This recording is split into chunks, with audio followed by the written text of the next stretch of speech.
Good morning. Good morning എല്ലാവർക്കും കേട്ടോ. അമ്മ ഒരു ചെറിയ സംശയം കേട്ടോ. എന്താ അറിയോ, ഞാൻ ഇന്നലെയും ചോദിച്ചു അതുപോലെ തന്നെ. എന്താ സംശയം എന്ന് പറഞ്ഞാൽ വേറെ ഒന്നല്ല, ഇടയ്ക്ക് ആരോ ചോദിക്കണമെന്ന് വിചാരിച്ചോളൂ കേട്ടോ. അപ്പം ഞാനും ഇങ്ങനെ അപ്പോൾ ഇതിൻ്റെ ഉദ്ദേശം എന്താ പറഞ്ഞാൽ, ഇടയ്ക്ക് ശീലാമ്മേനെ പോലെയും ഇടയ്ക്ക് ശാരദാമ്മേനെ പോലെയും കാണുന്നത് എന്താണെന്നുള്ള ചോദ്യം. ഞാൻ പറയാം അതിനെന്താ കാരണം എന്ന് പറയാം. അതിനൊറ്റ കാരണമുള്ളൂ, ഇരുട്ട് മൂടി കിടക്കുമ്പോൾ മഴ ഇങ്ങനെ മഴക്കാരങ്ങനെ വന്ന് നിറഞ്ഞ് ഇരുട്ട് മൂടി ലൈറ്റും കൂടി ഇല്ലാണ്ട് നിൽക്കുമ്പോൾ ശാരദയാവും. എന്നാൽ ഇത്ര ലൈറ്റൊക്കെ ഇട്ട് ഇത്ര വെളിച്ചൊക്കെ പുറത്തുനിന്ന് വരുമ്പോൾ ശീലയാവും. ഇല്ലമ്മ, അത്രേ ഉള്ളൂ. ഒരു അപ്പൊ അത്രേ ഉള്ളൂ വ്യത്യാസം. പക്ഷെ രണ്ടാളും ഭംഗിയുള്ളവരാണ്, അത് നിങ്ങൾ ചിന്തിക്കണം. ആര്? ഞാൻ ചിന്തിക്കണം അല്ലേ? എന്താ ശീലയും ശാരദയും എന്നൊക്കെ പറയുമ്പോ എൻ്റെ അമ്മ ഇതൊക്കെ ഇത്ര ഓവറായി നമുക്ക് തോന്നുന്നില്ല മോനെ. ഞാൻ അത്രയ്ക്കൊന്നും ഇല്ല, ഞാൻ അത്രയ്ക്കൊന്നും ഇല്ല മോനെ. എന്തിനാ അവരിനൊക്കെ പറയണം? അവരൊക്കെ വലിയ വലിയ ആൾക്കാരല്ലേ. ഒരു വാക്കമ്മ പറഞ്ഞോ, ഒരു വാക്കമ്മ പറഞ്ഞോ. ഇങ്ങോട്ട് തിരിയും. എന്നാലും ചെറിയൊരു സന്തോഷമൊക്കെ ഉണ്ട്. ഞാൻ ഉണ്ടാക്കുന്നത് കായും പയറും കൂടി പയറ് പറഞ്ഞ ഉണക്കപ്പയർ കേട്ടോ, അതും കൂടി ഒരു ഉപ്പേരിയാണ്. അപ്പൊ ഈ കായ മുറിച്ചിട്ട് ഞാനിതില് കാന്താരി മുളകും ചെറിയ ഉള്ളിയും ചതച്ചിട്ടിട്ടുണ്ട്, കുറച്ച് മഞ്ഞൾപ്പൊടി ഇട്ടിട്ടുണ്ട്. അതിൻ്റെ ഉള്ളിലുണ്ട്, എരിവിന് ആവശ്യമുള്ള കാന്താരി മുളകും ചെറിയ ഉള്ളിയും ചതച്ചിട്ട് ഇതിലിങ്ങനെ ഇട്ടിട്ടുണ്ട്. കാണാണ്ട് ഞങ്ങളൊന്നും വിശ്വസിക്കില്ല. അതായത് കാന്താരി മുളകും ചെറിയ ഉള്ളിയും കൂടി ചതച്ചിട്ടുണ്ട്. ഒന്നും കൂടി പറയാം. പിന്നെ പയറ് ഞാൻ വേവിച്ച് വെച്ചിട്ടുണ്ട് കേട്ടോ. പിന്നെ വേണ്ടത് ഉണക്കമുളക്, വെളുത്തുള്ളി, കറിവേപ്പില, കടുക്, പിന്നെ കുറച്ച് ഉപ്പിടണ്ടേ. അപ്പൊ ആദ്യം സ്റ്റൗ എത്തിക്കാം. അമ്മ ഈ ഉപ്പൊന്നും വേണ്ടതെന്ന് പറയണ്ട, ഉപ്പൊക്കെ എന്നും വേണ്ടതാണ്. അതിന് പ്രത്യേക ഒരു ഇതായിട്ട് പറയേണ്ട ആവശ്യമില്ല. പറയണല്ലോ ഉണ്ടാക്കുമ്പോ. അപ്പൊ വിചാരിക്കില്ലേ അപ്പൊ ചേച്ചി ഉപ്പിട്ടില്ലേന്ന് ചോദിച്ചാൽ ഞാൻ എന്താ പറയാ? അപ്പൊ ഭയങ്കര ബുദ്ധിയെന്നാണ് നമ്മുടെ വിചാരം. ഇരിക്കട്ടെ. ഉപ്പിട്ടില്ല ചേച്ചി എല്ലാം ഇട്ടല്ലോ ചോദിക്കില്ലേ? ചോദിക്കാൻ വഴിയുണ്ട്. അല്ല, ചോദിക്കുന്നതിന് തെറ്റൊന്നുമില്ല. ചില സംഭവങ്ങളിൽ ചില സമയങ്ങളിൽ നമ്മൾ ഉപ്പിടാൻ മറന്ന ചരിത്രം ഉണ്ടായിരുന്നു ഇല്ലേ? എപ്പോഴെങ്കിലൊക്കെ ഒരു ഭാഷയൊക്കെ എന്താ അതിനൊരു ടേസ്റ്റ് കുറവ് മോനെ, ഞാൻ ഉപ്പിടാൻ മറന്നെന്ന് പറഞ്ഞിട്ടുണ്ടാവുന്നില്ലേ? എപ്പോഴോ ഒരു ഭാഷ, പണ്ടെങ്ങോ ഒരു ഭാഷ ഉണ്ട്. നമുക്ക് ഓർമ്മ വരാണ്ടാണ്. എല്ലാം ഉണ്ടാക്കിയിട്ട് കഴിച്ചിട്ട് എന്താ അങ്ങനെ കഴിക്കണത്, ഞാൻ ഒന്ന് കഴിച്ചു നോക്കട്ടെ. അയ്യോ പൊന്നു, ഇതിൽ ഉപ്പിടാൻ മറന്നു. അതന്നെ എന്തോ ഒരു സംഭവത്തിൽ മറന്നിട്ടുണ്ടാവുന്നില്ല. ശരിയാണല്ലോ.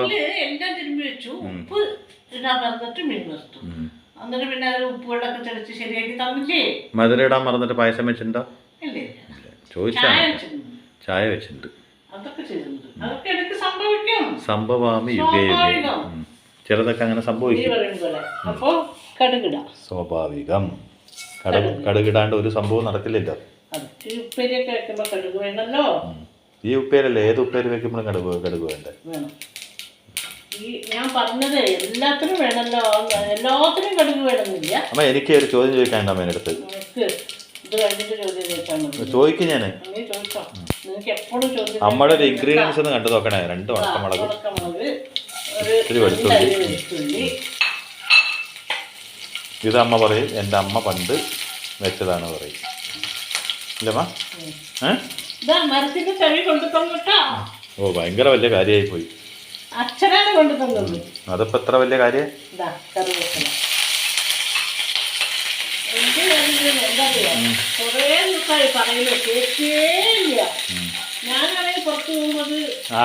ആരോട് പറഞ്ഞിട്ട്? ഞാൻ കേട്ടില്ല എന്ന് പറയും. ഞാനല്ല ഇവിടെ നിൽക്കേണ്ടത്, ഞാനല്ല ഓർമ്മിപ്പിക്കേണ്ടത്. ഞാനല്ലേ ആദ്യം ഓർമ്മ വെക്കേണ്ടത്. ഈ ഞാൻ അല്ലേ? ഇപ്പൊ എന്താ ഇത് വലിയ വ്യത്യാസമൊന്നും ഇല്ല. അതുകൊണ്ട് ഇളക്കുന്ന സൗണ്ട് തന്നെ ഇതുകൊണ്ട് ഇളക്കുമ്പോഴും വരുന്നുണ്ട്.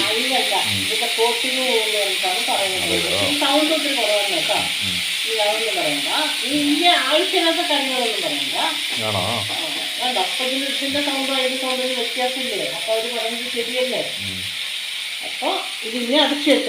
അമ്മ ശരിയെന്ന് പറഞ്ഞാൽ ശരി.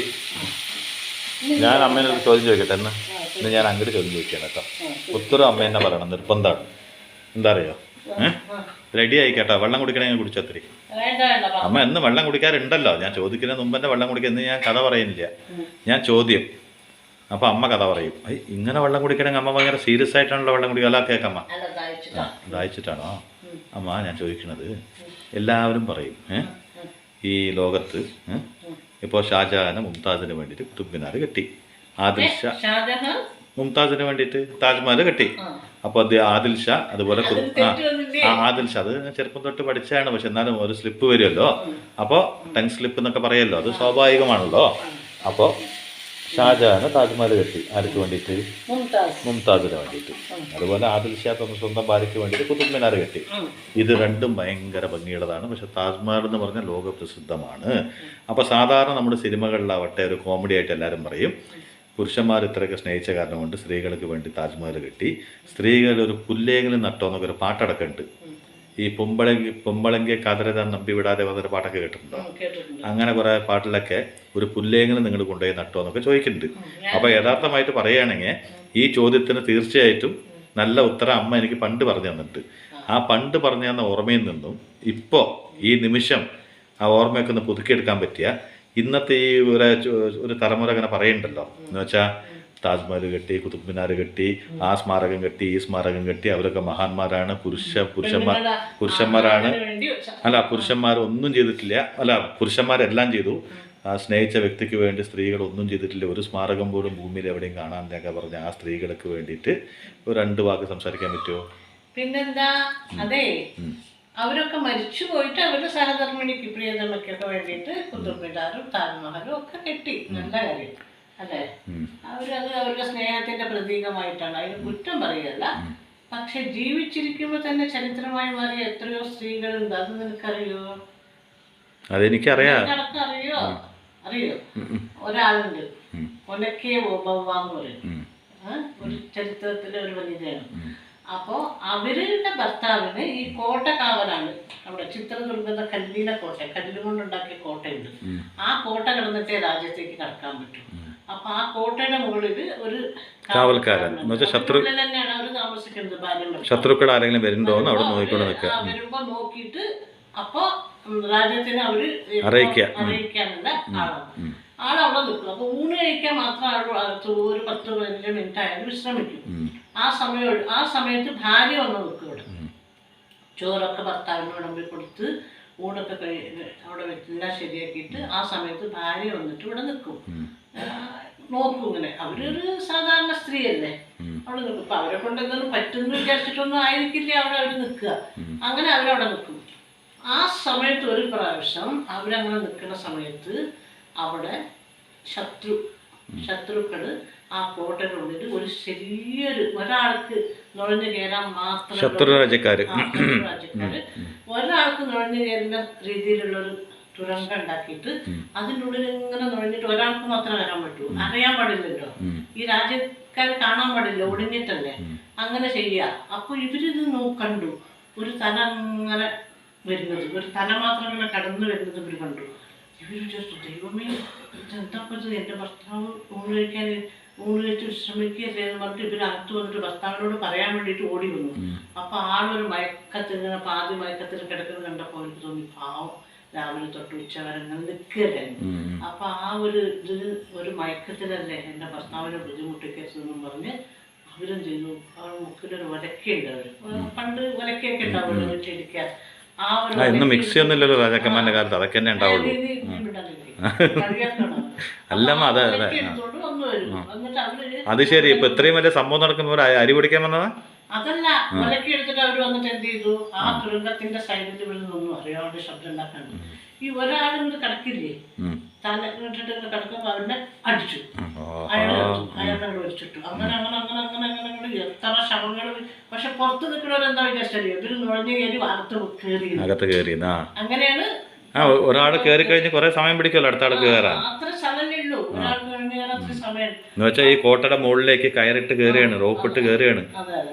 അപ്പൊ അത് അങ്ങനെ ചെയ്തിട്ട് അവരിങ്ങനെ ഭർത്താവ് നീട്ടും. അവരുടെ സമയമായല്ലോ, സമയമായിട്ട് വരുമ്പോ കാണുന്നത് എന്താ കാഴ്ച അറിയോ, ശവം ശവങ്ങളിങ്ങനെ കൂട്ടൊരു ടൈല് കുമ്പാരം കൂട്ടി വെച്ചിറക്കുകയാണ്.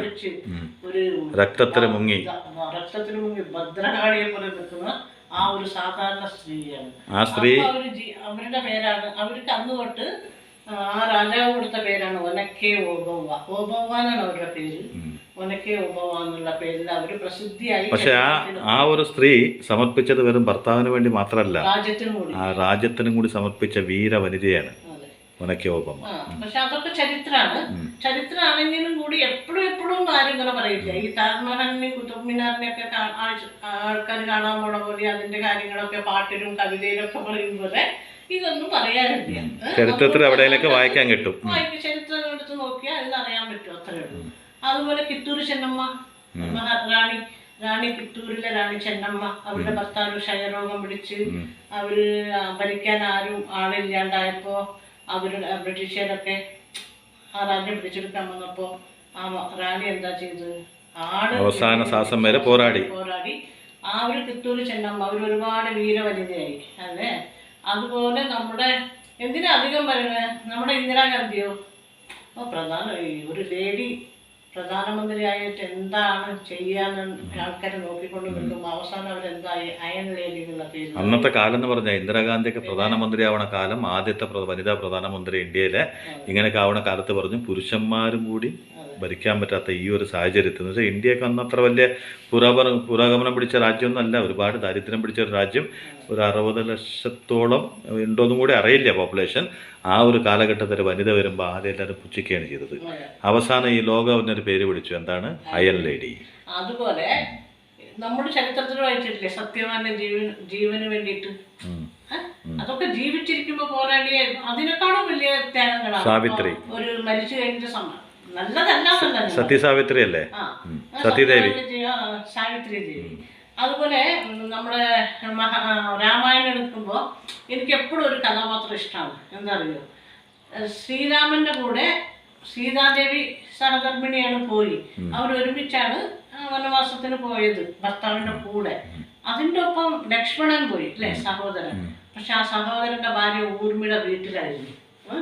അവര് ആ ലക്ഷ്മണൻ ഇല്ലാത്ത അത്രയും നാള് അവരാ ലക്ഷ്മണനെ പിരിഞ്ഞ് തപസ്സനുഷ്ഠിച്ച അവരെ എനിക്ക് ഒരുപാട് ആ കഥാപാത്രം എനിക്കിഷ്ടമാണ്. എനിക്കിഷ്ടമാണ്. കാരണം അവരവരുടെ ഭർത്താവിനെ പിരിഞ്ഞ് അത്രയും വർഷം, മനസ്സിലായോ? ആ ഭാര്യ പറഞ്ഞു ഞാൻ നിങ്ങളുടെ ഒപ്പം വരട്ടെ എന്ന് ചോദിച്ചു. അപ്പൊ ലക്ഷ്മണൻ പറഞ്ഞു നീ എൻ്റെ ഒപ്പം വരികയാണെങ്കിൽ എൻ്റെ ജ്യേഷ്ഠനെ എനിക്ക് നല്ല രീതിയിൽ നോക്കാൻ പറ്റില്ല.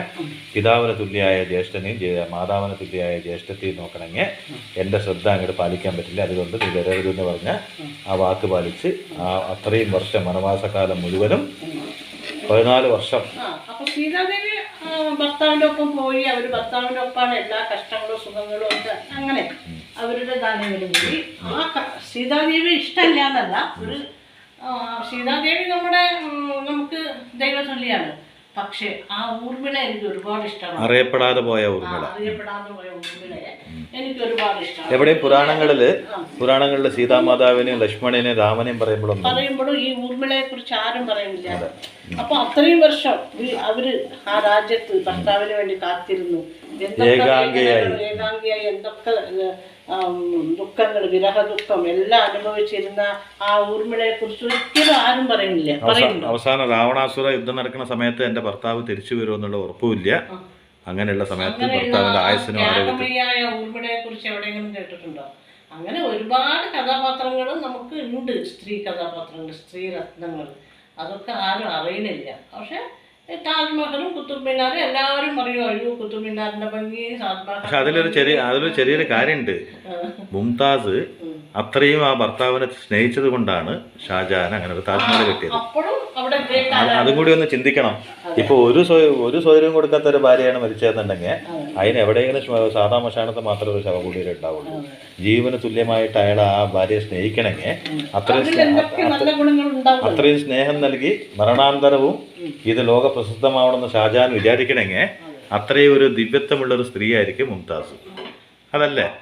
അപ്പൊ ഷാജഹാൻ ഗ്രേറ്റാണ്. എന്താ പറഞ്ഞാൽ തന്റെ പ്രിയതമയ്ക്ക് വേണ്ടി അത് പണിത് അവരുടെ സ്നേഹത്തിന്റെ പ്രതീകമാക്കി അത് മാറ്റി അത് എത്ര കാലങ്ങൾ യുഗയുഗങ്ങൾ കഴിഞ്ഞാലും അതിനൊരു മാറ്റമില്ല. പക്ഷേ അതൊക്കെ കറക്റ്റാണ്. കൊടുത്ത സ്നേഹം തിരിച്ചു കിട്ടിയൊരു വ്യക്തിയും കൂടിയാണ് ഷാജഹാൻ. അതെ. അല്ലെങ്കിൽ ഒരിക്കലും ഒരു താജ്മഹൽ ഉയരില്ല. അല്ലെങ്കിൽ ആരെങ്കിലും പണിയോ ഒരു ഇത്രയും വലിയൊരു താജ്മഹൽ ഉയർത്താൻ മൂപ്പർക്ക് തോന്നുമോ? തോന്നുന്നു.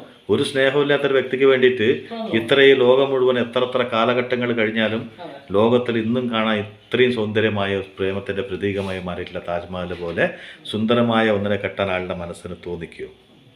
അതും കൂടി ഒന്ന് ചിന്തിക്കണം. അപ്പോൾ ഇതില് ഞാൻ ഈ തുല്യതയുടെ ഒപ്പം ഞാനൊരു തുല്യതയും കൂടി പറഞ്ഞുതരാം. എൻ്റെ അറിവിൽ കിട്ടിയൊരു തുല്യതയും കൂടി പറഞ്ഞുതരാം.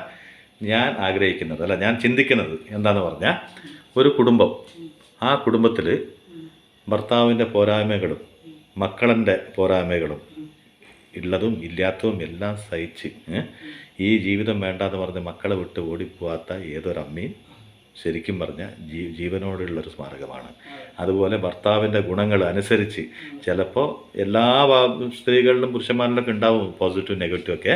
അതിൻ്റെ ഒപ്പം അവസാന ശ്വാസം വരെ കുടുംബത്തിന് വേണ്ടി ജീവിച്ച് തൻ്റെ പ്രതീക്ഷകളെല്ലാം ചരടിട്ട് കെട്ടിയിട്ട് ഈ ഭർത്താവും ഈ മക്കളാണ് എൻ്റെ ജീവൻ എന്ന് പറഞ്ഞ് ജീവിച്ച ഓരോ സ്ത്രീരത്നങ്ങളും യഥാർത്ഥത്തിൽ ജീവിച്ചിരിക്കുന്ന പ്രണയത്തിൻ്റെ സ്മാരകമാണ്. അല്ലേ? പ്രണയത്തിൻ്റെ ഓർമ്മപ്പെടുത്തുന്ന എന്ന് വെച്ചാൽ അവസാന ശ്വാസം അവർ ഈ ഭൂമി വിട്ടുപോകുമ്പോഴും അവർക്ക് വേണ്ടി ജീവിച്ച നിമിഷങ്ങളെ ഉണ്ടാവില്ല. അങ്ങനെ എത്ര സാധാരണപ്പെട്ട സ്ത്രീകൾ വലിയ വലിയ ചരിത്രങ്ങൾ എഴുതുമ്പോൾ ഓരോ വീടുകളിൽ പുറമേ നിന്ന് നമ്മൾ ഒരുപാട് ബുദ്ധിമുട്ടി പല സംഘർഷങ്ങളും സഹിച്ചു വരുമ്പോഴും ആത്മധൈര്യം നൽകുന്ന ഒരു ഭാര്യ, ഒരമ്മ, അങ്ങനെ ചില കഥാപാത്രങ്ങളില്ലേ, അവരൊക്കെ യഥാർത്ഥത്തിൽ ജീവിച്ചിരിക്കുന്ന ഏറ്റവും വലിയ എന്താ പറയുക, അതിന് വാക്കുകളില്ല പറയാൻ. അപ്പോൾ ഇതൊന്നും നമ്മൾ കല്ലിലോ മണ്ണിലോ തൂണിലോ കെട്ടിയ ഒരു വീട് കൊണ്ട് കിട്ടില്ല, അല്ലെങ്കിൽ ഒരു കൊട്ടാരം കൊണ്ടും കിട്ടില്ല. ഇതൊക്കെ കിട്ടണമെങ്കിൽ മനസ്സർപ്പിച്ച ഓരോ സ്ത്രീകളും ഇത് എന്താ അറിയോ, ഇതില് ഈ ചീരമുളകിന്റെ എരിവില്ലേ, ചീരമുളക് ഉള്ളപ്പോഴാണ് ഇങ്ങനെ ഇട്ടാൽ നല്ലത്. നമ്മൾ ഈ പച്ചമുളകൊക്കെ ഇടുമ്പോൾ ഈ സ്വാദത്തിന് കിട്ടില്ല. പക്ഷെ ചീനമുളക് എന്ന് പറഞ്ഞാൽ കാന്താരി മുളക്, ഞാൻ ചീനമുളക് എന്നും പറയും. അപ്പോൾ കാന്താരി മുളക് ഇടുമ്പോൾ അതിൻ്റെ ഒരു ഫ്ലേവറും അതിൻ്റെ ഒരു എരിവും ഒക്കെ കൂടി ആകുമ്പോഴാണ് ഈ ഉപ്പേരിക്ക് ഒരു സ്വാദ്. പച്ചമുളക് എന്ന് പറയുമ്പോൾ ഇപ്പോഴത്തെ പച്ചമുളകിനൊന്നും ആ ഒരു ടേസ്റ്റ് ഇല്ലാത്തതുകൊണ്ട് ചിലപ്പോൾ ഈ സ്വാദ് കിട്ടിയെന്ന് വരില്ല. കാന്താരി മുളക് കിട്ടുകയാണെങ്കിൽ ഇതുപോലെ ചെറുള്ളിയും കാന്താരി മുളകും ചതച്ച് ഇങ്ങനെ ഉപ്പേരി ഉണ്ടാക്കി നോക്കും. നല്ല ടേസ്റ്റ് ആയിരിക്കും. നല്ല ഇതാണ്, എനിക്ക് ഭയങ്കര ഇഷ്ടമാണ്. അപ്പോൾ ഇത് കഴിഞ്ഞ് ഇത് വൈൻഡപ്പ് ചെയ്യുന്നതിനേക്കാളും മുമ്പ് അമ്മ പറഞ്ഞ കഥയ്ക്ക് ചെറിയൊരു സംഭവം ഞാൻ പറയട്ടെ. അപ്പോൾ ചരിത്രത്തിലുള്ള സ്ത്രീകൾ മാത്രമല്ല, സാധാരണമായ സ്ത്രീകൾ തൻ്റെ ഒരുപാട് ആരും സ്വപ്നങ്ങളില്ലാത്ത ഏത് വ്യക്തി ഉണ്ടാവും ലോകത്ത്. ഇതല്ല, ഇതിനേക്കാളിലും ബെറ്റർ വേണോ, അതിനേക്കാളിലും ബെറ്റർ വേണമെന്ന് ചിന്തയില്ലാത്തവരാരും ഉണ്ടാവില്ല. പക്ഷേ തനിക്ക് കിട്ടിയ ഒരു ഭർത്താവും തനിക്കുള്ള മക്കളും ആ ചെറിയൊരു ലോകത്തിനുള്ളിൽ ഒതുങ്ങിക്കൂടി, ആ ഒരു ഒതുങ്ങിക്കൂടിയ ലോകത്തിനുള്ളൊരു വേറൊരു ലോകം കാണാതെ അവർക്ക് വേണ്ടി നിത്യം പ്രാർത്ഥിച്ച് അവരുടെ സന്തോഷത്തിന് വേണ്ടി മാത്രം ജീവിച്ച് ജീവൻ വിട്ടുപോയ ഓരോ ജീവാത്മാക്കളും ശരിക്കും പറഞ്ഞാൽ നമ്മുടെ ഹൃദയത്തിൽ സൂക്ഷിക്കാനില്ല ഏറ്റവും വലിയ സ്മാരകമാണ്. അല്ലേ? സാധാരണ വീട്ടമ്മമാർ. അപ്പോൾ ആരെങ്കിലും അമ്മ പറഞ്ഞ പോലെ ചോദിക്കുകയാണെങ്കിൽ, അല്ല ഞാൻ അമ്മേനോട് ചോദിച്ച പോലെ, അല്ലെങ്കിൽ ഈ ലോകം കോമഡി ആയിട്ട് കുറേ തമിഴ് സിനിമകളിലും മലയാള സിനിമകളിലും എല്ലാ സിനിമകളിലും നമ്മൾ കാണാറുണ്ട്. പാട്ട് എഴുതിയിട്ടുണ്ട്, അവരത് ചെയ്തു ഇവരിത് ചെയ്തു നിങ്ങൾ എന്ത് ചെയ്തു എന്ന് പറഞ്ഞിട്ട് പെണ്ണുങ്ങളെ കുറ്റം പറയുന്ന പാട്ടുകൾ പറയാറുണ്ട്. അപ്പോൾ ഓരോ വീട്ടിലും ഇങ്ങനത്തെ സ്ത്രീകൾ ഉള്ളത് കൊണ്ടാണ് നിങ്ങൾക്ക് പേന എടുക്കാൻ പറ്റിയത്, നിങ്ങൾക്ക് പാട്ട് എഴുതാൻ പറ്റിയത്. നിങ്ങൾ വലിയൊരു കലാകാരനായി മാറാൻ വീട്ടിൽ നിന്നൊരു സ്ഫൂർത്തി വേണം. ആ സ്ഫൂർത്തി ഭാര്യയാവാം, അമ്മയാവാം, ആര് വേണമെങ്കിലാവാം, സ്ത്രീ എന്നൊരു കഥാപാത്രമാവാം. അങ്ങനെ ചില കഥാപാത്രം ഉണ്ടായതുകൊണ്ട് മാത്രമാണ് ലോകത്ത് നിങ്ങൾക്ക് എഴുതാൻ സാധിച്ചത്, എന്നെക്കൊണ്ട് ഇത് പറയാൻ സാധിക്കുന്നതും. അല്ലേ? അപ്പോൾ ഓരോ വീട്ടുകളിലും തൻ്റെ സ്വപ്നങ്ങളിലൊക്കെ ബന്ധിച്ച് വെച്ച് തൻ്റെ സ്വപ്നങ്ങൾ തൻ്റെ മക്കളിലൂടെ കാണാൻ ശ്രമിച്ച എത്രയോ അമ്മമാരും യഥാർത്ഥത്തിൽ ഈ താജ്മഹലിനെക്കാട്ടിലും ഉയർന്നവരാണ്. തൻ്റെ ഭർത്താവിൻ്റെ നന്മയ്ക്ക് വേണ്ടി തൻ്റെ ജീവിത അവസാനം വരെ അവൻ്റെ കുറവുകളും അവൻ്റെ നന്മകളും എല്ലാം അഡ്ജസ്റ്റ് ചെയ്തു പോണ ഓരോ ഭാര്യമാരും യഥാർത്ഥത്തിൽ ഓരോ താജ്മഹലാണ്. അല്ലേ? അതുപോലെ ഓരോ അമ്മമാരും തൻ്റെ മക്കളെ കൊണ്ട് നിന്നും ഒന്നും പ്രതീക്ഷിക്കാതെ, സാധാരണ അമ്മമാരൊന്നും ഒരു മക്കളെ കൊണ്ട് കാര്യമായിട്ടൊന്നും പ്രതീക്ഷിക്കാറൊന്നുമില്ല. അങ്ങനെ പ്രതീക്ഷിക്കുന്ന അമ്മമാരൊക്കെ വളരെ കുറവാണ്. അഥവാ പ്രതീക്ഷിക്കുകയാണെങ്കിലും അത് സ്നേഹം കൊണ്ട് എന്തെങ്കിലും ചെറിയ കാര്യങ്ങളായിരിക്കും, അല്ലാണ്ട് വേറൊന്നും അവർ പ്രതീക്ഷിക്കാറില്ല. അപ്പോൾ പ്രതീക്ഷകളില്ലാതെ നിങ്ങളെ സ്നേഹിച്ച ഓരോ സ്ത്രീകളും യഥാർത്ഥത്തിൽ ഓരോ താജ്മഹലുകളാണ്. അല്ലേ? അല്ലെങ്കിൽ ഭൂമിയിൽ അതിനെക്കാട്ടിലും വലുതായിട്ട് എന്തോ ഒന്നാണ് എന്ന് മാത്രമേ എനിക്ക് പറയാൻ അറിയുള്ളൂ കേട്ടോ. അമ്മേനെ എത്ര വിവരം ഉണ്ടെങ്കിൽ ഞാൻ എന്നോ അമ്മയാവുണ്ടായിരുന്നില്ല. നീ ചോദിച്ചു എപ്പോഴും പറയല്ലോ, ഈ താജ്മഹൽ ഞാനല്ല പറയണത്. അല്ല ആയിക്കോട്ടെ, ആരാണെങ്കിലും അങ്ങനെ പറയുമല്ലോ. അപ്പൊ ജീവിച്ചിരിക്കുമ്പോ അല്ല ശരിയല്ലേ. ഇപ്പൊ താജ്മഹലിന് ഒരു ഷാജഹാൻ മുംതാസിന് വേണ്ടി താജ്മഹൽ പണിയണമെങ്കിൽ അത്രയും നല്ലൊരു സ്നേഹമയ്യായ ഭാര്യ ആയിരിക്കുമല്ലോ അത്. അതെ, അതുകൊണ്ടല്ലേ അവർക്ക് അത് പണിയാൻ തോന്നിയത്. അല്ലെങ്കിൽ അതുകൊണ്ട് മാത്രമൊന്നല്ല. ഇപ്പൊ അച്ഛനൊരു താജ്മഹൽ പണിയാൻ പറഞ്ഞാൽ പറ്റില്ല. കാരണം എന്താ പറയാ, ഷാജഹാൻ രാജാവായിരുന്നു. അപ്പൊ അമ്മ നല്ലൊരു സ്ത്രീ ആയിട്ട് വന്നിട്ട് അച്ഛൻ അതൊന്നും പണിയാൻ പറ്റില്ല. അച്ഛന് വേണമെങ്കിൽ അമ്മയ്ക്ക് വേണ്ടി ഒരു ഒറ്റമുറി പണിതിട്ട് അവിടെ കുറച്ച് നല്ല സാധനങ്ങളൊക്കെ കൂട്ടി വെക്കാൻ പറ്റും. അതന്നെ പറയണത്. അങ്ങനെയൊക്കെ നമുക്ക് ചെയ്യാൻ പറ്റുള്ളൂ, അല്ലാണ്ട് അങ്ങനെയൊന്നും പണിയാൻ പറ്റില്ല.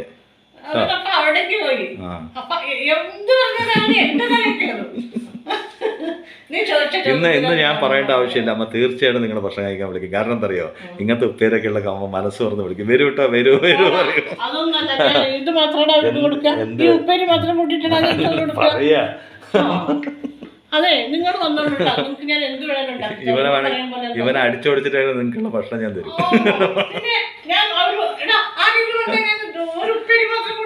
പിന്നെ നിങ്ങൾ ആരെങ്കിലും വരികയാണെങ്കിൽ അമ്മ പറഞ്ഞിട്ടുണ്ട്, ഈ ചെക്കനെ ഈ പരിസരത്ത് നിർത്തില്ല. കാരണം ഇവൻ ആടത്ര ശരിയല്ല. കാരണം എന്താ അറിയോ, ഇവൻ എപ്പോഴും എന്നെയും കുറ്റം പറയും, എല്ലാം കുറ്റം പറഞ്ഞാൽ ഇവനെ ഓടിച്ചിട്ടോ നിങ്ങൾക്ക് വല്ല ചെയ്യുള്ളൂ. ഞാനല്ലമ്മ അങ്ങനല്ലേ. എന്തെങ്കിലും കണ്ടിട്ടുണ്ടോ ഞാൻ ഒരു കറിയോ ഒരു ചാറ് കറിയോ ഒരു ഉപ്പേരിയോ മാത്രം കൊടുത്തിട്ട് ചോറ് കൊടുത്തത് എവിടെയെങ്കിലും കണ്ടിട്ടുണ്ടോ? നീ എന്തെങ്കിലും ഓർമ്മ വെച്ച നാളെ കിട്ടും. ഞാനൊക്കെ എല്ലാ ദിവസവും ഏതാണ്ടൊക്കെ കാണാറുണ്ട്. എനിക്കൊക്കെ അങ്ങനെ ഒരു കഷ്ണം ഇറച്ചിയോ ഒരു ഉപ്പേരിയോ ഒക്കെ തന്നിട്ട് ചോറ് തന്നിട്ടില്ല. വീട്ടില് അല്ല, വിരുന്നുകാർ വരുമ്പോ അമ്മ തല താഴെയും കാലും മുകളിലായിരിക്കും. കാരണം എന്താ പറയുക, ഭയങ്കര പണിയിലായിരിക്കും.